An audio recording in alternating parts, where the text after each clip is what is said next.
Hi, my name is Allison Price, and I'd like to welcome you to Math 031. I want to take a few moments to talk to you about some of the things that you'll see in this course. As you've already noticed, the announcements in the center of the page right here are very important for getting information about upcoming assignments and about the course. Each week a new announcement will appear. It'll also be emailed to you now that you registered for my math lab. A couple of things to note over here in the left-hand panel. Right now we're at the course home screen. If you click course home, it'll refresh or bring you back to this screen right here. The course home screen has a summary of a lot of important information, including the announcements, as well as a list of upcoming assignments. This list only shows 3 of the upcoming assignments, and as we will see in a moment, there are more assignments that are due during this first week right here. Right now, I'm a couple of days before the semester starts, so it says my next assignment is due in 10 days, and on May 6th. That'll be the first due date that we will have for this section. Other things to notice on this course home screen are your overall results. I have no results yet as the semester has not started, but as I progress through the semester, I'll be able to keep track of my current score. It's always up to date. The minute you finish an assignment, you can look back at your overall score and see how it affected it and what your overall score is. So that's really kind of neat. This box right here will plot your assignments on a graph over time. It'll just show you which ones hit above the 80% mark, which one hit below, so you can just kind of keep a track of like what range of assignment scores you're getting. Just another way of looking at your overall progress. And the progress bar in the bottom right here just lets you know as you're doing your homework assignments what percentage of them you have complete. Okay, that's a summary of this page. Now under the course home screen, yours may be collapsed right now. You can click on that arrow to expand it. You can see the syllabus and the class calendar. The syllabus is very important to read as it contains vital information about this course, about some of the assignment structures. In particular, if I scroll down a ways into the course requirements, I can read about the homework, the quizzes, the review homework, and the post-tests that are all online assignments. And I can also read about the assignments that I will have to do offline. There are 2 types of offline assignments, projects and the midterm and final exam. Please read through the information carefully. It is very important that you select option 1 or option 2 for the midterm and final exam as soon as possible. That was one of the assignments in the email that you're going to be sending me. But please read through the information and respond to it as soon as you can. Scrolling through the syllabus again, there's other important information here about the grading scale, about what assignments are worth. Point-wise, this class works on a weighted average, so homework is 14%, quizzes are 8%, and so on. The offline exams, those midterms and final that I was talking about, are 25 each for 50 total. So again, please take your time to read through the syllabus. Very important information throughout. Let me just talk one more thing about where to get help. You're watching one of my YouTube videos right now that you found through the announcement, but you can go to my channel if you want to just look at all the ones that I have available.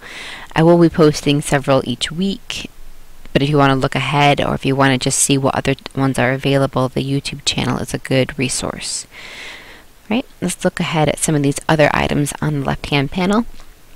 The course calendar or class calendar has a list of all of the course assignments by week, and as you can see if you scroll down, they're color-coded based on whether or not they're homework assignments, quizzes, tests, or offline assignments.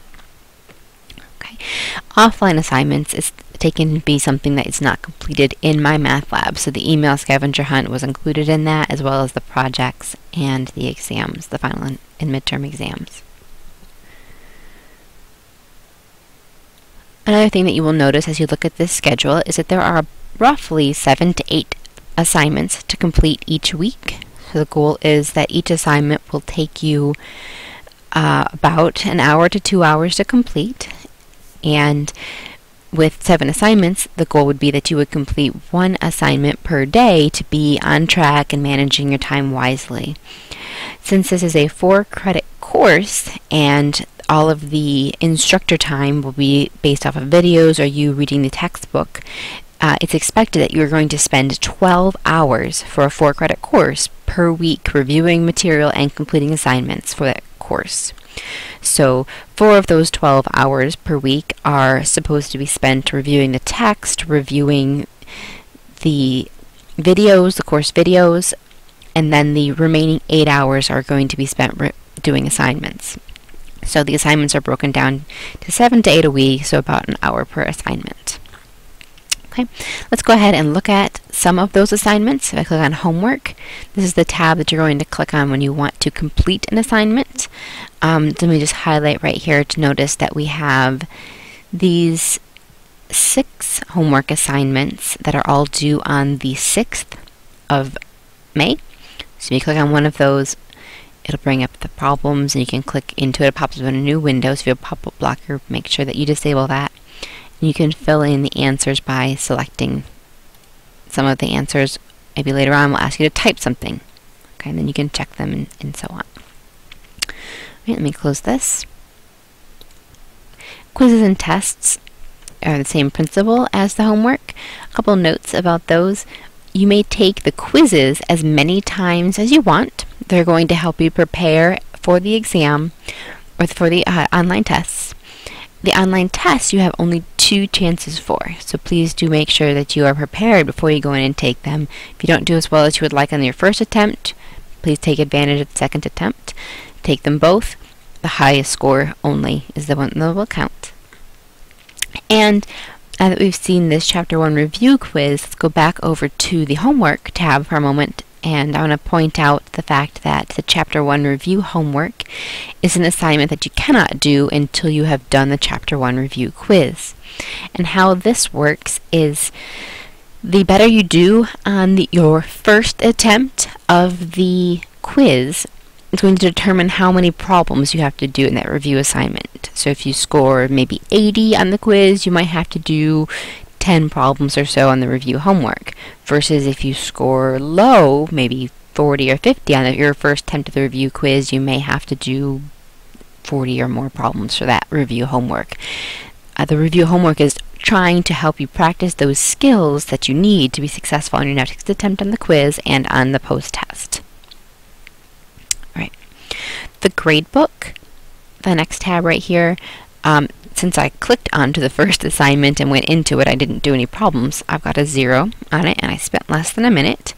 This would be a way of keeping track, if you were interested in keeping track of how much time you spend on assignments per week, to see if you are hitting that 12 hours or 8 hours on assignments and 12 hours on course pack videos or reading the text. You can also see your overall score. If you click on this, mine's going to be a 0 now since I haven't done any assignments. It's just one more way of getting a more detailed view of your current grade than you would see right on the home screen. Okay. The study plan is something that updates as you work assignments. So right now in Chapter 1, I've got nothing mastered. In Chapter 3, I've mastered something. I might have clicked on one of those assignments earlier looking at it and apparently did well because I've mastered the topics. I'm not sure.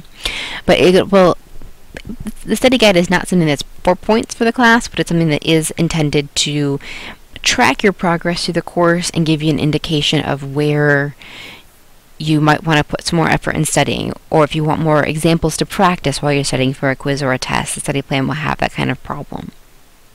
Okay. So, for example, in Chapter 4, I've mastered a few of the topics, but I haven't mastered all of them. So maybe I notice that I need to work on this topic and go in and do some extra problems from that topic, and it will let me do some of the extra problems here. Okay. The next thing to click on would be the chapter contents. This is the online textbook. And so let's go ahead and click on one of these sections right here, like Chapter 1. And I'm going to go ahead with Section 1.1. And I'm going to view the multimedia e-text to start with. Okay, so it's loading here. Right, this is a copy of the textbook, the same as it would be if you bought the paper version of the textbook. You can flip through the pages just by turning the page. You can scroll through. The nice thing about this multimedia textbook is that in addition to reading it, when you come to an example that has a video icon, you can click on it and immediately watch a video about that topic. Okay. So this one's a video on translating algebraic expressions. It's not going to play sound for you since it's in my headphones right now, but there's a guy talking to me about this table and so on right now. Alright. Okay, so that's one of the nice things about this. And the other nice thing about it is if you are interested in working in the study plan while you're reading the textbook, there are you try it examples. So this you try it example will give me an example that I can try that was very similar to the one in this portion of the textbook right here. So it was about writing English phrases, and they gave me 3 examples, and I can go ahead and try it right now to see if I've gotten the idea. In addition to the video, there are a couple animations where it's just going to show us, some pictures or demonstration to help. So there are various tools throughout this textbook. This is still loading right here. I'm going to go ahead and I can start it, yeah. So again, they're talking. You can't hear it. But go ahead and click on some of these things and explore that for yourself. Any of these icons right here are going to be clickable, and they're going to be something that's going to help you as you're reading through the section. Right. So let me click on my other tab right here to go back. Alright, and you can see we've got all the sections of the book right here. I'm going to minimize my book.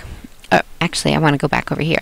We clicked on Multimedia eText the first time. I'm also going to click on this video presentation link. This is another way of getting to those videos that are in the book. So for example, if I didn't want to read through the book and look for all the videos, just wanted to watch the videos flat out, I could watch them from this pane. They are the same videos that are in the book. Okay. These videos are in addition to the ones that I'm making on my YouTube channel. So there are a couple of different sources, a couple of different ways that you can find information about this course and about the course content. Okay. All right. Again, some tools for success. There are some more videos here. I think it's just another way of getting to the same videos. There's some graphing calculator information, a graphing calculator reference card. If you have a new calculator and you're not sure what all the buttons do, you might want to look at some of this. And there are some tutorials here on MATLAB, like how do I enter my answers, or if I have any questions about how it works, I can go to my MATLAB help or support. And there's also free tutoring services available online through my MATLAB if you click on the Pearson Tutor Services. I believe if you click on this, it'll tell you how many hours each student is prepaid when they register for my MATLAB. There is a limit on it, but it's a pretty large limit, so if you click on that, you can get more information. Okay, I just clicked on this on accident, but the last thing I want to show you over on this board is if you go under Course Tools, there's the option for document sharing. Just wanted to let you know where that was right here. As you can see, I've got a document shared with me already from something else, and that's something that you can do as one of the ways for submitting your project. One more thing was, where did it go? The discussions. Okay. Often if you want to email me a question and it's something that I think a lot of people would like to hear, I might post it in this discussion board, or if you have a question that you think a lot of people would like to know the answer to, you may want to post a question in the discussion board as well. Discussions are not mandatory this semester, so it's all about optional if you want to share information about yourself, if you want to see if there are any people who live near you that want to get together for a study group, if you just want to talk to your classmates, you can do it here on this discussion board. Okay, go ahead and let me know if you have any questions about starting this semester, and let me know if I can do anything to help you.